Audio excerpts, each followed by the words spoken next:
हा सगळा तुझा काहीतरी डाव आहे। या प्रथेचं कारण पुढे करून तुझा स्वार्थ साधून घेणार आहेस तू। माझं जे काही आहे ते अधिपतीचं आहे आणि आता अक्षराचं सुद्धा आहे। आणि तू या दोघांना घराबाहेर काढायला निघालीस का? तुला या घराची निरंकुश सत्ता हवी आहे? हे जे तुझं चाललंय ना, यांच्या संसाराला बळ द्यायचं आहे, यांचं नातं घट्ट करायचं आहे, हे सगळं थोतांड आहे, थोतांड। काही बळ वगैरे द्यायचं नाहीये तुला, तुला सुरुंगच लावायचा यांच्या संसाराला। या दोघांना एकमेकांच्या पासून दूर करायचंय, त्यांना त्रास द्यायचा आहे आणि अक्षराला होता होईल तेवढं छळायचंय तुला। कारण तुला या घरात सगळ्यात जास्त कोणी खोपत असेल तर ती अक्षर आहे। ती तुला या घरात नको आहे आणि म्हणून करतेस तू सगळं, हो ना?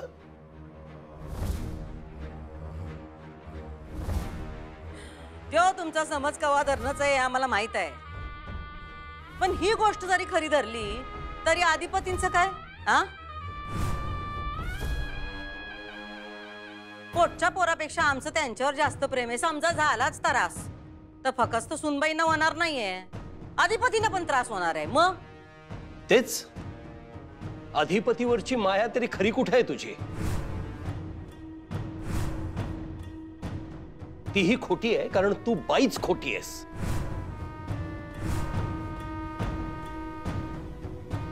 तुला फक्त सत्ता हवी होती, माझी प्रॉपर्टी हवी होती, म्हणून इथं पाय घट्ट रोवून उभी राहिलीस तू। जळूसारखी चिकटलीस माझ्या संसाराला, माझ्या आयुष्याला।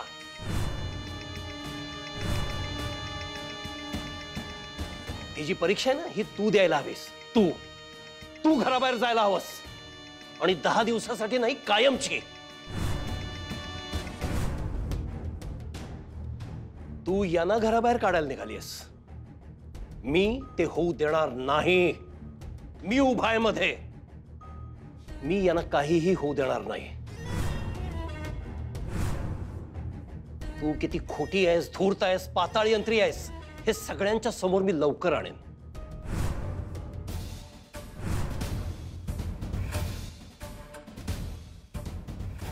असं म्हणताय?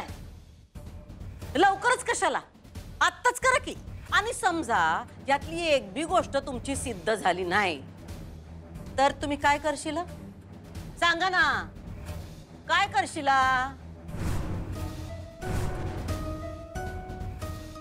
हा जो तुझा फाजीला आत्मविश्वास आहे ना, हा पत्त्याच्या बंगल्यासारखा उधळून लावेन मी।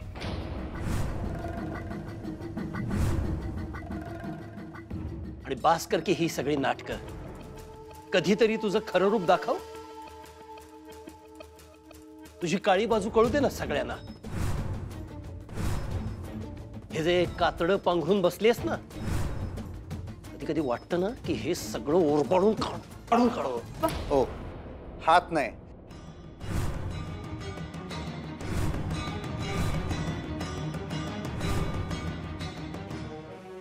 त्यांच्या केसाला नाही, त्यांच्या सावलीला जरी धक्का लावला नाही तुम्ही, माझ्यासारखं वाईट कोण नसेल एवढं लक्षात ठेवा। एवढं वय झालंय, एवढे आजार जडल्यात तरी अंगातली मस्ती कमी होते का बघा, हात कसे शुशुतात त्यांचे। अरे मूर्ख मुला, हे सगळं तुझ्यामुळे होत आहे। जी आंधळी भक्ती करतोस ना या बाईची, याचा त्रास होतो मला।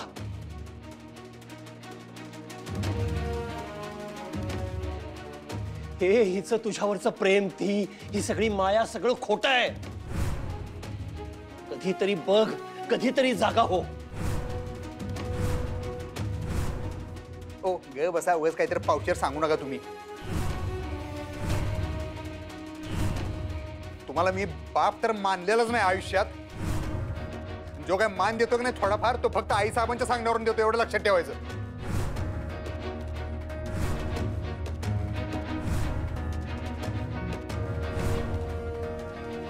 तुम्ही त्यासनी पण जर घालून पाडून बोलणार असशील तर मग विसरून जाईल मी सगळं। त्यांच्याशी बोलायचं असलं तर नीट बोलायचं, नाहीतर बोलू नका अजिबात। कुलूप लावा तोंडाला, नाहीतर। अधिपती शांत व्हा तुम्ही प्लीज। काय चाललंय तुमचं? काय बोलताय तुम्ही? तुम्हाला त्यांचं पटत जरी नसलं तरी ते वडील आहेत तुमचे. वडील आहेत तर मग वडीलधाऱ्यासारखं वागून दाखव की त्यांनी. आई साहेबांसंग कसं बोलतात ते दिसत नाही तुम्हाला? अरे उघड्या डोळ्यानं जे दिसतंय ते मी बोलायचं नाही. ओ त्यांची काय चूक नाही आणि ही रीत आहेच नव सूर्यवंशांची. तुम्ही कबूल केलेच नव, मग काय अडचण आहे? आतापर्यंत सगळ्यांनीच पाळल्या ही रीत, आम्ही का पाळायची नाही मग?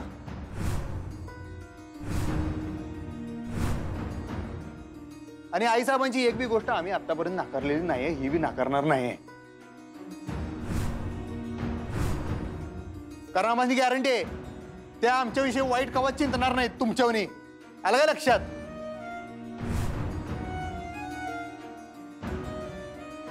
आणि ही जर आपल्या संसाराची खरीच सुरुवात असणार असेल का नाही, आणि आम्ही स्वतःच्या हिमतीवर उभं राहावं, स्वतःच्या पायावर उभं राहावं, यासाठी जर आईसाहेब आपल्याला तयार करणार असतील, काय अडचण आहे? देऊया की परीक्षा.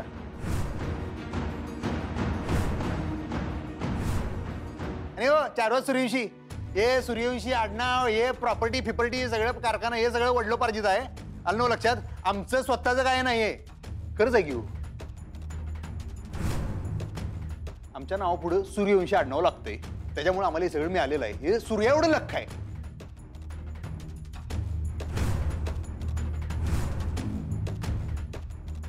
माझं स्वतःचं काय आहे, स्वतःची काय पात्रता आहे, स्वतःची काय ओळख आहे, हे जर तपासून बघायचं असेल का नाही, ही परीक्षा द्यायच लागते मग आपल्याला.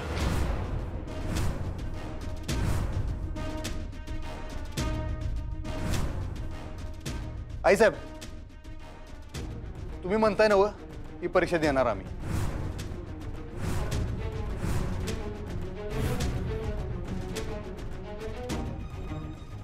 आणि तुमच्यासाठी बी हे काय अवघड नाही. तुम्ही पोरांच्या एवढ्या परीक्षा घेताय शाळेत, मग ही परीक्षा स्वतः द्यायला काय अवघड आहे? दिशील ना ही परीक्षा आमच्या संग?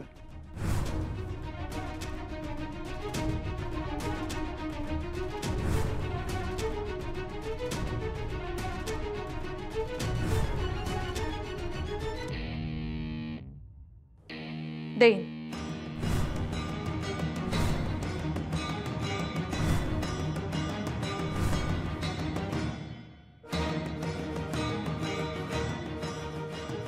बस आम्हाला दुसरं काय नको. आपण जोडीने ही परीक्षा द्यायची. आईसाहेब आम्ही जाणार, दोघं बी जाणार घराबाहेर.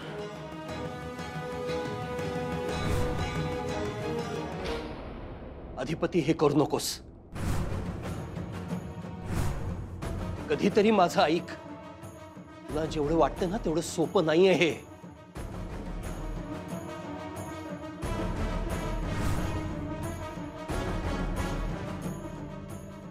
मुद्दाम करतोयस. मी जाऊ नको म्हणतोय म्हणून मुद्दाम जाणार आहेस. चारवा सूर्यवंशी, तुम्हाला काय समजायचं ते समजा, आम्हाला काही वाटतं फरक पडत नाही.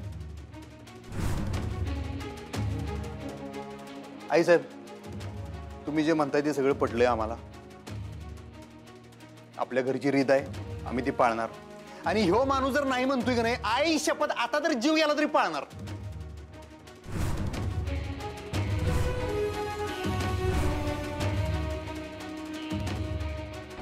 मम्मी, मावशीनं कसली आयडिया काढली ग? आपण नाही का शिकायला पाहिजे तिच्याकडनं. हळू बोल की जरा, नाहीतर आपली आयडिया होईल. अगं मम्मी, तुला कळते का, ही दोघं जर का बाहेर गेली का नाही तर त्यांची वाट नक्की लागल. आणि जर नाही लागली ना तर आपल्याला त्यांची वाट लावणं सोपं जाईल. आणि त्यांची लागलेली वाट बघायला आपल्याला इतकी मजा येईल ना. गप्प बस की जरा, उद्या पुढची स्वप्न बघत बसू नकोस. आधी डोळ्यासमोर काय घडायलंय ते बघ आणि त्याचा अर्थ काढ. कळतंय? तुम्ही आहे ना आमच्या संग? का घाबरलाय? नाही, उलट हे असं चॅलेंज तुमच्या बरोबर घ्यायला आवडेल मला.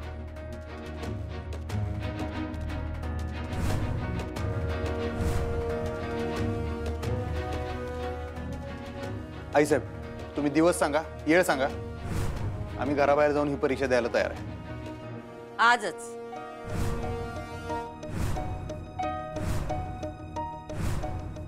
आजपासूनच तुमची परीक्षा सुरू होणार.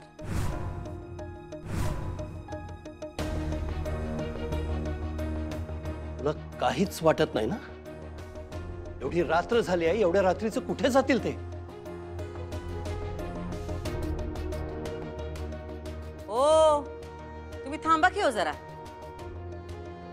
अधिपती सुनबाई, परीक्षा आजपासून सुरू होणार आहे. म्हणजे आज अधिपती तुम्ही तुमच्या खोलीत झोपायचं आणि सुनबाई तुम्ही आमच्या खोलीत.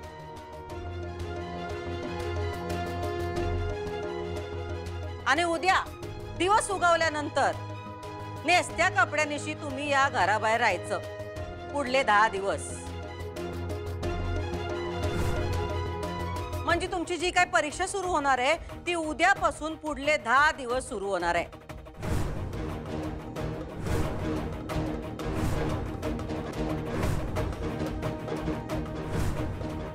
उद्या सकाळपासून 10 दिवस तुम्ही सांगितलेल्या अटीनुसार घराबाहेर राहायचं. अगदी 100% खात्री आहे की तुम्ही दोघं एकमेकांच्या साथीनं पुढले 10 दिवस सहज निभावून न्याल. आणि याच्यामुळं तुमच्या संसाराला बळच मिळेल.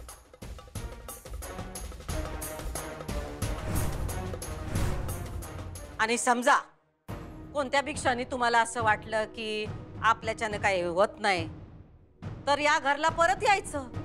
या घरचे दरवाजे तुमच्यासाठी कायमचे उघडे आहेत, 24 तास उघडे.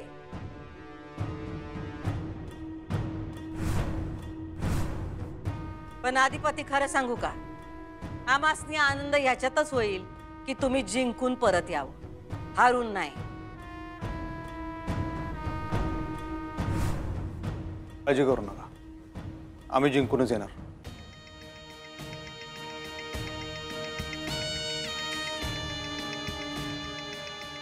भुवनेश्वरी ऐक, हे बघ, या दोघांना बाहेर पाठवू नकोस. आता पावसा पाण्याचे दिवस आहेत, हाल होतील त्यांचे.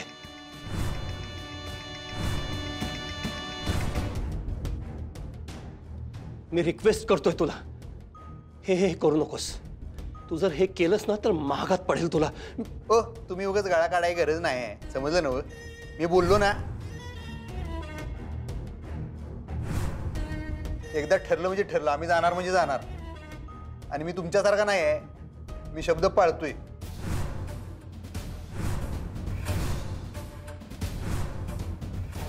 भुवनेश्वरी सूर्यवंशींचा पोरगा आहे मी.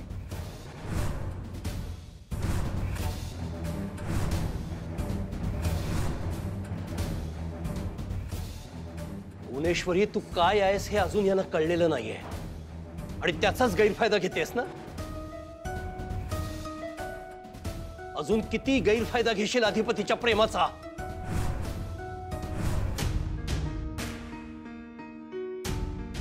असं वाटतंय ना तुला आत्ताच्या आत्ता या घरातून बाहेर हाकलायला हवं, त्याशिवाय हे थांबणार नाही. तू हो ग बसा आता. मी तुम्हाला मगाशीच म्हणले मी सुरून जाईन. तुम्ही माझे वडील आहे ते.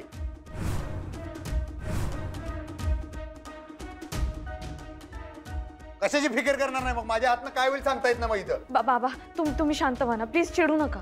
अक्षरा, तुम्हाला कळत नाहीये, ही महाबनेल बाई आहे, हिच्या बोलण्याला फसू नका तुम्ही.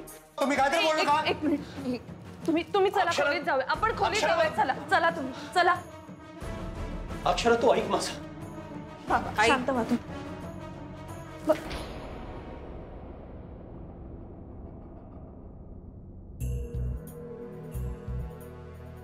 अधिपती, अधिपती तुम्ही गैरसमज करून घेऊ नका. आम्ही जे काही करायलोय का नाही ते तुमच्या भल्यासाठीच करायलोय, तुम्हाला त्रास व्हावा म्हणून नाही. अहो साहेब, काय बोलायलाय तुम्ही? माहिती आहे की आम्हासनी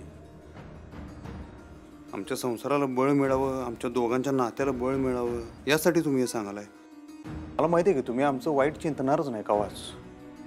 तुम्ही सांगितलं नव, आम्ही आनंदानं जाणार. तुम्ही अजिबात टेन्शन घेऊ नका आणि स्वतःला अपराधी वाटून तर घेऊच नका. कळलं नव? तुमच्याशिवाय कोणावर विश्वास आहे आमचा या जगात? तुम्ही काळजी करू नका. हां,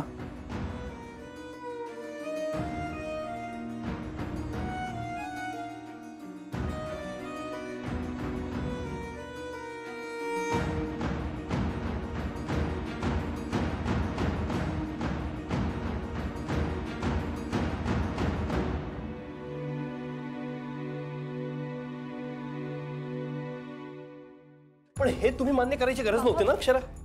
अहो हे बाबा प्रत्येक वेळेला तिचं ऐकायचं आहे का? तुम्ही ऐका, प्रत्येक गोष्ट तिची ऐकायची अक्षरा. माझं ऐकून घ्या. तुम्ही बसा, बसा तुम्ही. हा, शांत व्हा, चिडू नका. ती नवीन नवीन काहीतरी काढत राहणार, म्हणजे सगळी किंमत तिला प्रत्येक वेळेला तिच्या मनाचं होणार.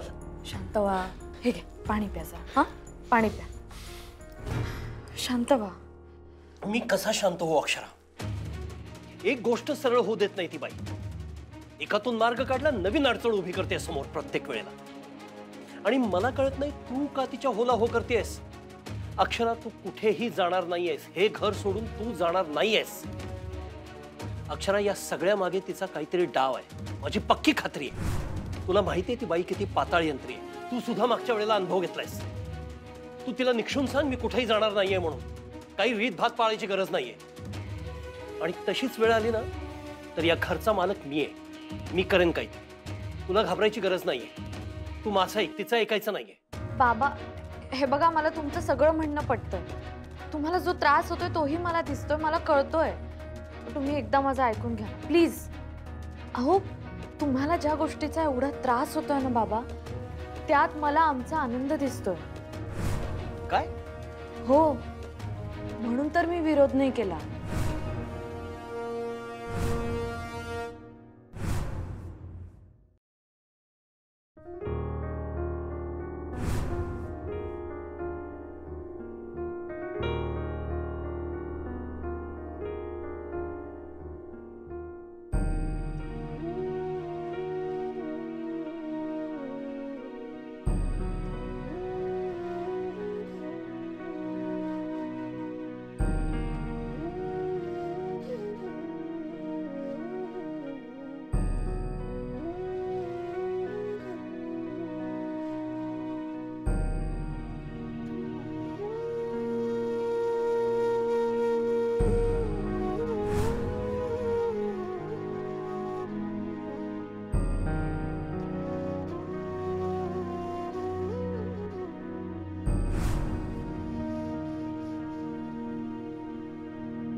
ही सगळी सजावट फक्त बघण्यापुरती होती.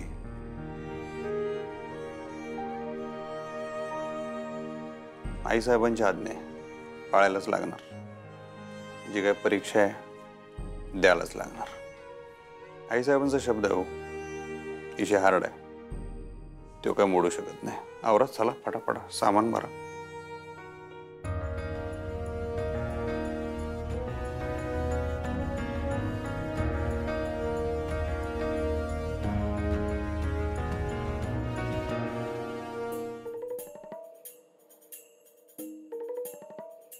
ताई, तू मला बोलवलंस?